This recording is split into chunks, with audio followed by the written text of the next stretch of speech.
The very air grew heavy with a primal dread when whispered tales turned to screaming truths, for the offspring of Santrows, the tremendous three, were no longer shadows but a blight upon the sunlit lands. Born not of flesh and bone, but of the raw, unbridled fury and destructive essence of the Nubianite war god, Santrows, they were living testaments to divine wrath unleashed, each more monstrous than the last, an unholy trinity of terror. First came Dice, the man-leopard. A creature of terrifying grace and shocking brutality, he was a savage beast whose lust for blood knew no bounds.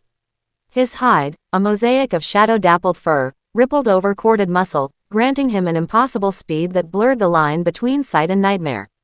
His eyes, molten gold in the gloom, held the cold, calculating hunger of a predator, yet burned with an incandescent rage that spoke directly of his divine lineage. Villages knew his coming not by sound, but by the sudden silence, the acrid scent of fear, and then the screams as Dice, a living embodiment of his father's unrelenting wrath, tore through flesh and bone, leaving behind a crimson tableau of shredded bodies and shattered lives. His roars, a guttural symphony of triumph and savagery, echoed through valleys, a sound that froze the very marrow in one's bones, promising swift, agonizing oblivion. Above the world, cutting through the thin clouds with a silent, deadly purpose, soared Sleeky, the hawkwoman.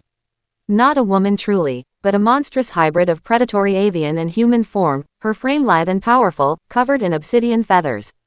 Her razor-sharp wings, vast spans of lethal primary feathers, could cleave through stone, while her talons, honed to diamond-like precision, could snatch a running stag from the earth or rip the helm from a charging knight. Her eyes, like polished obsidian, held a piercing, merciless gaze, sweeping over the mortal realm, identifying prey with an almost casual disdain. Mortals who dared to venture into her domain, the high peaks, the sweeping plains, the wide rivers, became mere specks for her preying eyes. The lucky ones never saw her coming, taken in a sudden, silent dive from the heavens, a blur of shadow and wind, leaving only a lingering chill where life once thrived.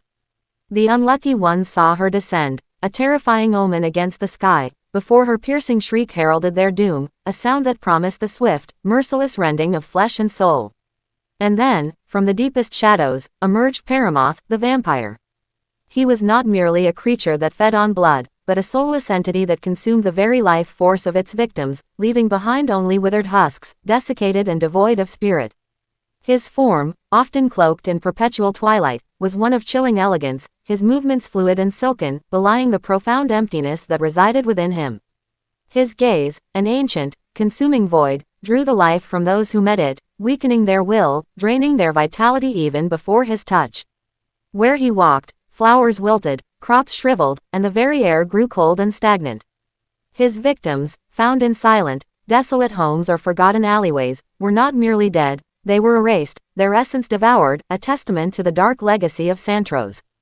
Paramoth represented not the overt fury, but the slow, insidious decay, the ultimate obliteration of self, leaving behind an absence more terrifying than any gory demise. These three scourges roamed the mortal realm, not as agents of a distant god, but as extensions of his core destructive will. Dice, the savage beast, Sleeky, the aerial executioner, Paramoth, the silent devourer of souls. They sowed chaos and devastation in their wake, each an echo of Santrows' power, a constant, horrifying reminder of the potential for destruction that resided within their divine progenitor, an unholy triumvirate of terror against which mortal strength and hope seemed utterly, tragically futile. The world was their hunting ground, and fear, their unending harvest.